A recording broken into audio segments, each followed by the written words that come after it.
What is going on, guys? Today I'm going to be taking a look at a hands-on preview of EA Sports FC 24.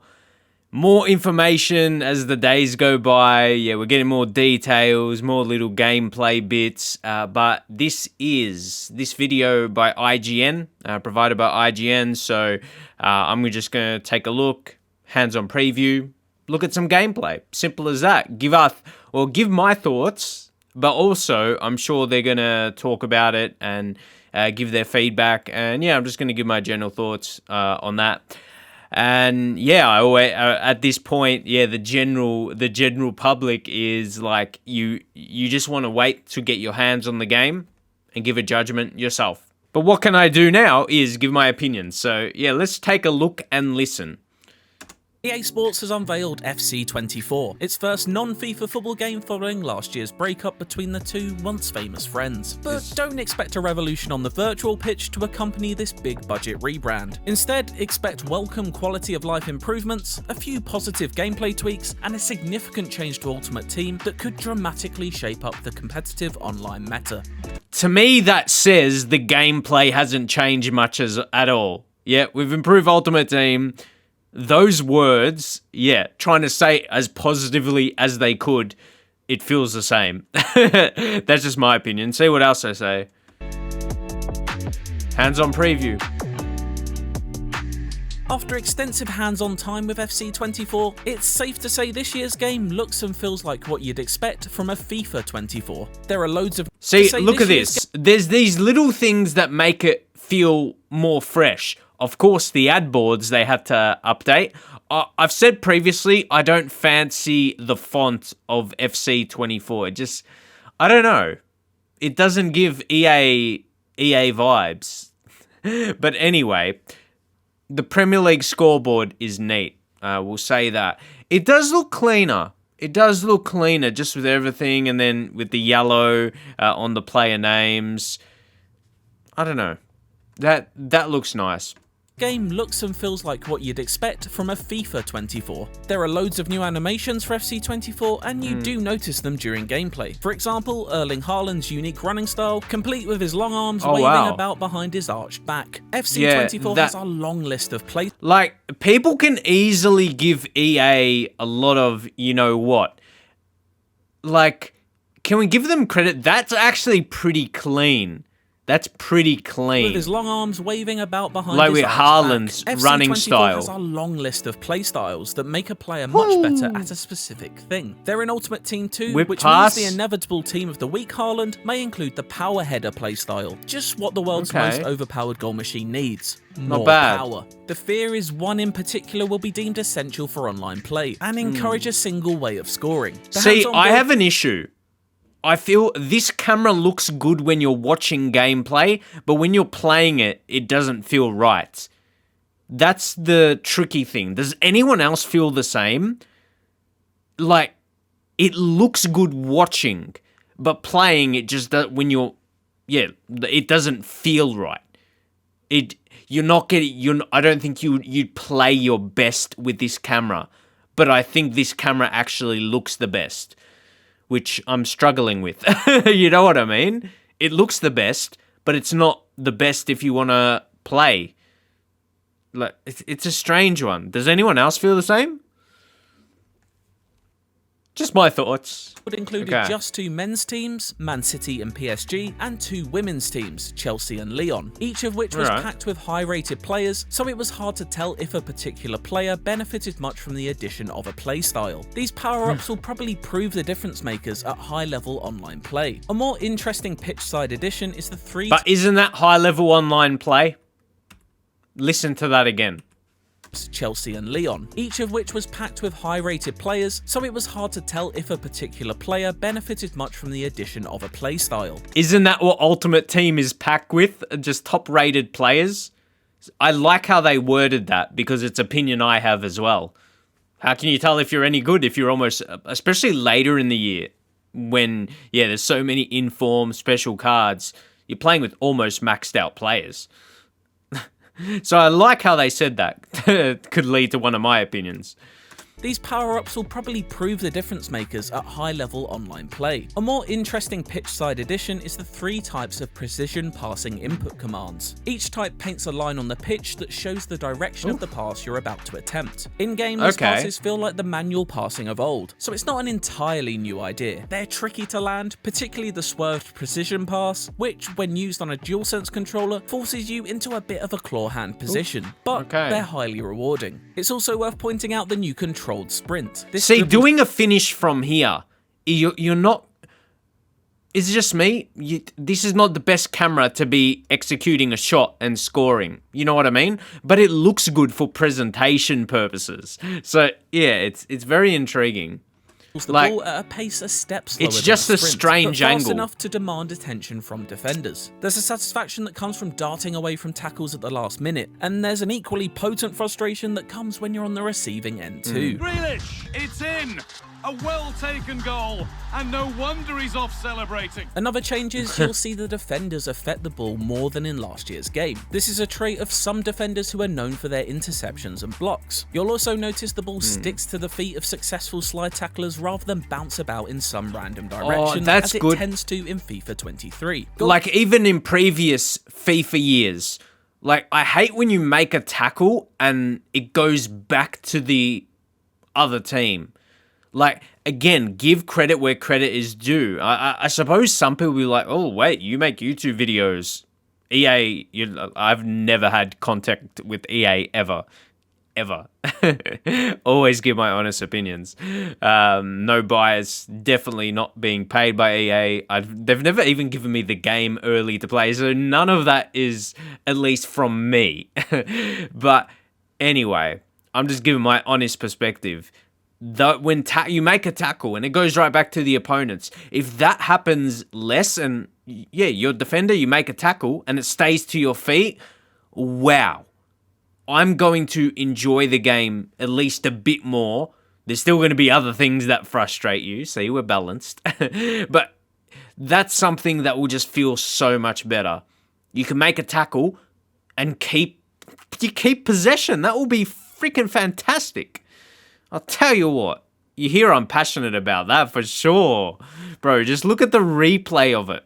Like, yes, I'm glad this happens. You'll also notice the ball sticks to the feet of successful slide tacklers rather than bounce about in some random direction, as it tends to in FIFA 23. Thank you. Goalkeepers, too, tend to keep even stinging shots close to home, rather than parry them away as they often did in FIFA. Beyond all of that, though, the FC 24 gameplay experience is remarkably similar to FIFA 23's. The latest version of EA Sports motion capture tech is called Hypermotion V, but it's hard to feel any real impact of this in-game. The visuals are better, but to be brutally honest, FC 24 looks a lot like FIFA 23 when you're actually playing a match. Graphics improvements are more noticeable in cutscenes such as replays. Here, player faces, especially those belonging to famous players, really do approach photoreal. The unintentionally hilarious Ultimate Edition cover was never an indicator of in-game graphics.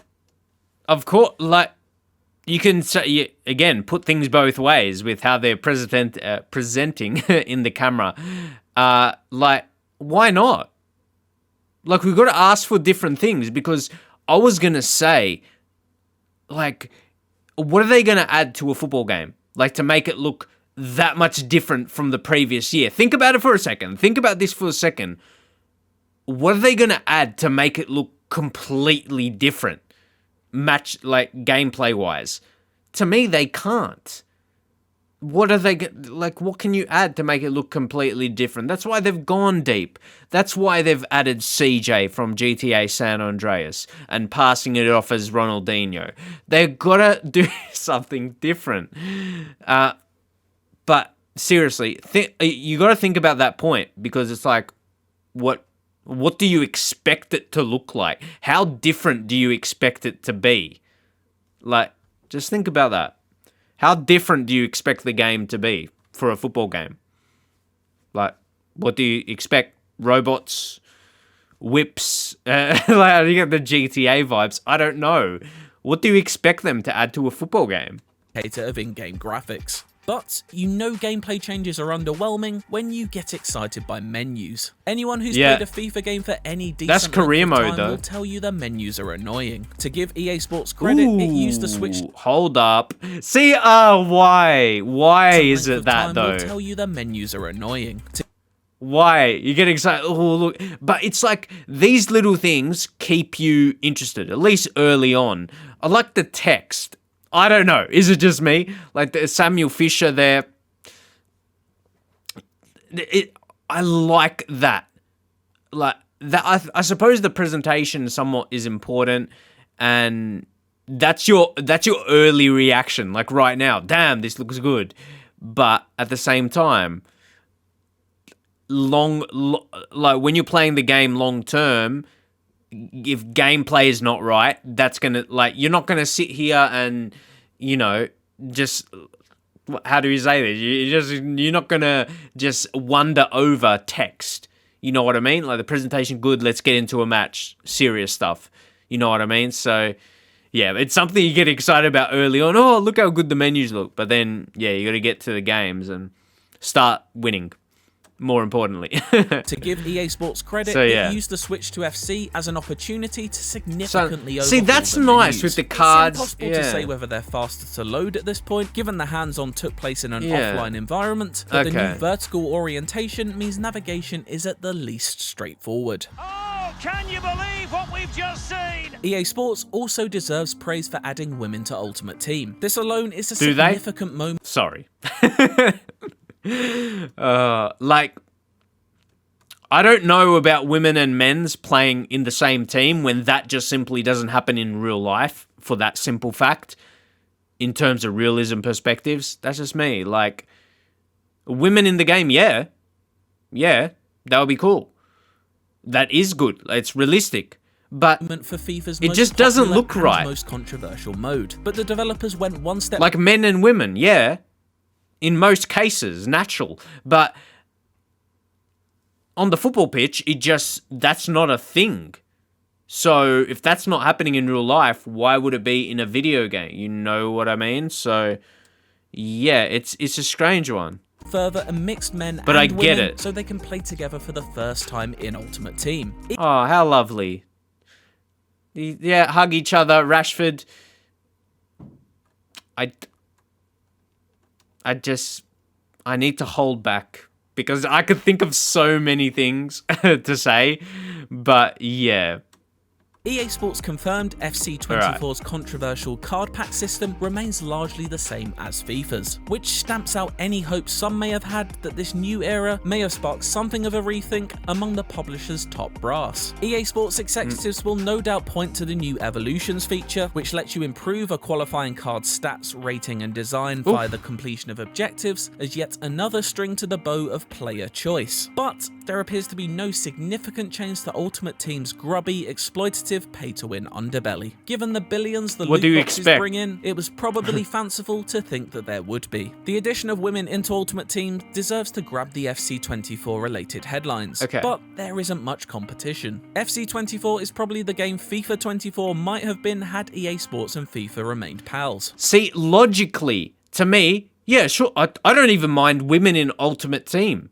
You could make a women's team and play women's tournaments, but there should be like something when you're trying to go into a game. It doesn't work when it's mixed with men's players, because women's players, there's some players that are 90 plus overall, which is fair enough when they're being compared to other women's players, but that's not how they're rated. Like, that's probably the biggest thing. Like, they could be rated high, or they are going to be rated higher than some men's players. When in real life, that man is probably better than that woman, and like more physical, and yeah, and that's naturally too. You know, that's where it just doesn't feel right. Like, where, yeah, realistically, a few things are not going to add up. That just when you start to think about it. But of course, you know, it's nice. They're like, oh, women and men, we can play together. 24 is probably the game FIFA 24 might have been had EA Sports and FIFA remained pals. There are a handful of notable changes and additions, but FC 24, when you break it all down, offers yet another incremental upgrade in EA's long-running football series. FC 24 still has the silly power shot from FIFA 20 no one uses. FIFA 23's Accelerate Run system, which spawned a furore around overpowered lengthy players, returns with even more acceleration types. Here we while go. Pro Clubs, now simply called Clubs, benefits from the long-awaited addition of crossplay, it still feels like a second-class citizen compared to the cash cow that is Ultimate Team. That is not to say FC 24 offers a poor version of video game football. On the contrary, it's a lot of fun, as is its predecessor. Fans will seamlessly transition from what was to what is, and enjoy all the improvements and changes EA Sports has made. But while EA Sports has clearly spent a huge amount of time, energy, and money on this most crucial of brand reinventions, there's a safeness to the game itself. EA Sports has so far struggled to explain what is now possible in the FC series that was impossible in the FIFA series. That's facts. Like, what's new? I was saying, like, with a rebrand, with a brand new name, calling it a rebrand is giving EA a little bit too much credit because it was something they were forced to do. But it was a big groundbreaking feature, like a new game mode, that online career mode. How long is that talked about? They ignore, but see, I'm on both sides. I can argue for the point or I can see why they're never going to add online career mode because Ultimate Team is too close to it. Ultimate Team is simply too close to it, and that's going to be my opinion. Unless there's some crazy, like, demand for it, like petitions and whatnot. For me, I know obviously it's different to Ultimate Team, but EA are going to see it as too similar. That's just the fact. Like, and where everyone, like, people playing it, you want to do online career mode, you want to play against mates, whoever. People like, or EA, thoughts process, they would prefer to do that in Ultimate Team, and it would be more dynamic in Ultimate Team as well. So, especially with, how you can purchase and sell players in a quicker fashion. So that's just my thoughts and my opinions on it. But it's easy to say, I want online career mode, but we've got to think of it realistically for a second. How are they going to implement it? And I mean, not how. You would know what you would want it to look like, but in EA's opinion, for it to be different enough from Ultimate Team and viable enough, it's going to be another game mode you're not really going to be able to monetize. So, I just can't see it happening personally. But I can see just for the few years, later in the year or early next year, people making feature videos asking for online career mode. You'll have Twitter, EA news accounts that also they say next year, or the new FIFA game, which is not going to be called anymore, is going to have online career mode, and people making that fake news, building it up. But anyway, going so deep on that, but I don't think there's ever going to be like online career mode. I just think there's a few things like that are just not going to make it possible or viable from EA's point of view, as much as it's talked about. Perhaps that will come later. For now, FC 24 looks set to be FIFA in all but name. All right. For more on EA Sports FC 24, check out the latest gameplay trailer, and for everything else, stick with IGN. Honestly, I'm just waiting for some career mode information. Like, Ultimate Team is good. I grew up playing career mode. See, it's different. For the younger generation, I love to make myself sound old, sure. But a lot of kids have grown up now being Ultimate Team as the main game mode. So, it's just flipping that perspective. I've always, Ultimate Team is fun, for sure. Like, I don't drop thousands on it. There's some people that do, sure, some people that make content. Some, they probably get close to house deposits on it, to be fair. To have, all those FIFA points or whatever they're called now on the first day. But anyway, that's a different point, kind of. Career mode has so much potential to it. like there could be more story. Like they add a few cutscenes and think they revolutionized the mode, but yeah, like for the mode, what it is, like a career mode, a manager mode, like so much can be done with that, but they leave so much left to be desired. But anyway, I might leave that talk on a career mode based videos. This was more look at the gameplay. I'm going to leave it there. Of course, subscribe to the channel. I'll be doing a lot of FC24 content when the game is out or early access. Yeah, like career mode. I might do a little bit on Ultimate Team, but yeah, my channel's always had that main interest for career mode being the main, the main game mode. So as I've done that mostly on my content. But anyway, I'll see you guys in the very next video.